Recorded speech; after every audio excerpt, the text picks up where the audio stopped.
Ya,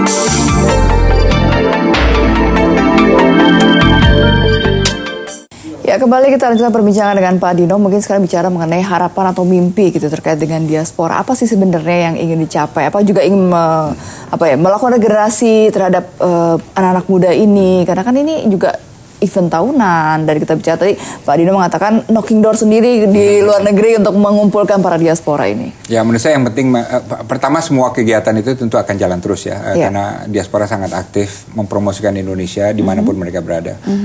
Tapi di dalam negeri perlu ada aspek kelembagaannya. Kelembagaan, ya, jadi, seperti apa nih kelembagaannya? Perlu ada kantor pemerintah yang menangani diaspora secara khusus. Jadi kalau kan sudah ada yang menangani TKI, BNP 2 TKI.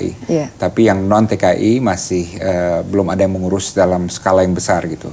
Walaupun ada beberapa unit di Kemlu yang menangani itu gitu ya. Tapi juga salah satu aspirasi diaspora yang saya tahu itu adalah mereka ingin agar ada dapil sendiri gitu. Dapil tersendiri. Ya, sekarang ini kan mereka mendapatkan suara mereka itu masuk ke dapil 2 DKI. Right? Tapi mereka ingin agar keterwakilannya itu lebih jelas. Jadi ada dapil untuk diaspora. Itu. Ini sudah mulai dirintis dari beberapa tokoh diaspora sekarang gitu. Tapi mereka ingin sekali secara politik mereka masuk dalam suatu struktur yang mencerminkan pengakuan khusus terhadap diaspora gitu. Karena memang sangat penting sekali ya keberadaan lembaga ini dan juga termasuk tadi ada kartu diaspora, artinya hubungan diplomasi dengan pemerintah setempat juga saat Indonesia dalam hal ini memang masih terus dilakukan begitu ya. Apa sebenarnya menjadi kendala sebenarnya kalau dilihat oleh Pak Dino? Mungkin kendalanya adalah dari segi organisasi ya, misalnya keberadaan struktur. Ya, diaspora sekarang ada namanya ADN, Indonesia Diaspora Network Global gitu. Sudah cukup banyak sekarang, sudah ada sekitar 65 chapter di seluruh dunia gitu kan. Tapi ada yang IDN global yang aktif, ada yang tidak aktif, ada yang setengah aktif dan lain sebagainya gitu kan. Dan juga konektivitas antara ormas-ormas diaspora masih lemah. Jadi misalnya di luar negeri ada Kawanua, ada Minang ya, ada yang dari etnik Jawa ya, ada Flobamores dan lain sebagainya gitu. Konektivitas antara mereka itu masih belum kuat secara global gitu. Dan itu saya kira juga perlu diperbaiki gitu ya. Adakah target yang ingin dicapai gitu dari Pak Dino bersama dengan komunitas diaspora? Apakah misalnya ada idealnya berapa jumlah diaspora sehingga bisa dikatakan Indonesia bisa maju? Kalau misalnya dikatakan bersaing mungkin dengan India seperti itu, Pak? Kalau menurut saya jumlahnya sekarang udah cukup baik. Yang status WNI kan sekitar 6-8 juta. Korea aja juga segitu, right? Dan diaspora Korea telah menjadi suatu kekuatan ekonomi dengan jumlah yang sama gitu. Dan mereka juga bisa membantu merubah pertumbuhan ekonomi di Korea gitu. Right? Jadi dari jumlah dari jumlah diaspora sudah bagus. Cuma dari kapasitas sinergi apa yang mereka bisa cocok paskan dengan tanah air, nah itu yang masih belum optimal gitu. Right? Dan itu memang memerlukan peran pemerintah yang aktif. Ya, karena kita dealing dengan 8 juta orang. Right, gitu.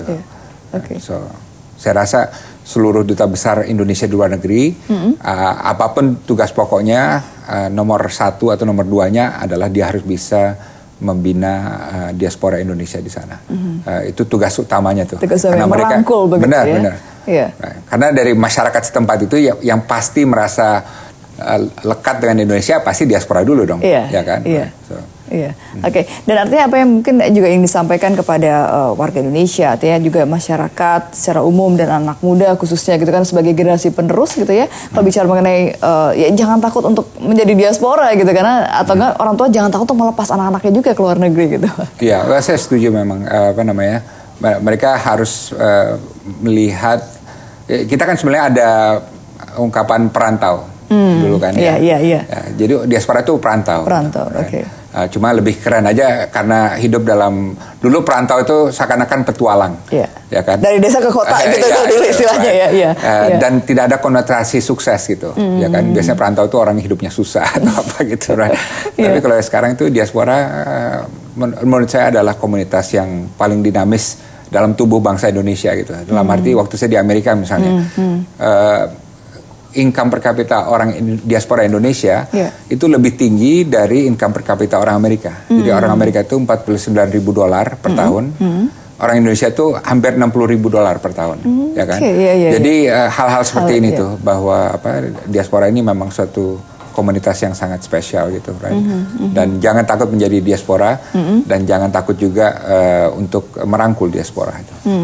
Oke, baik. Mungkin juga disampaikan artinya terakhir closing statement gitu dari Pak Dino untuk mengajak anak-anak muda, mengajak masyarakat Indonesia secara luas untuk ya open minded gitu ya. Ya, tentu dan untuk mereka yang berhasil dapat tiket untuk ke Kongres Diaspora, saya minta agar jangan sia-siakan kesempatan, kan akan banyak diaspora yang hadir. Mereka semua punya koneksi, punya modal, punya ilmu, punya perusahaan. Kalau bisa berkenalan dengan mereka, bahkan kalau yang mencari jodoh silakan. Dan manfaatkan kesempatan ini.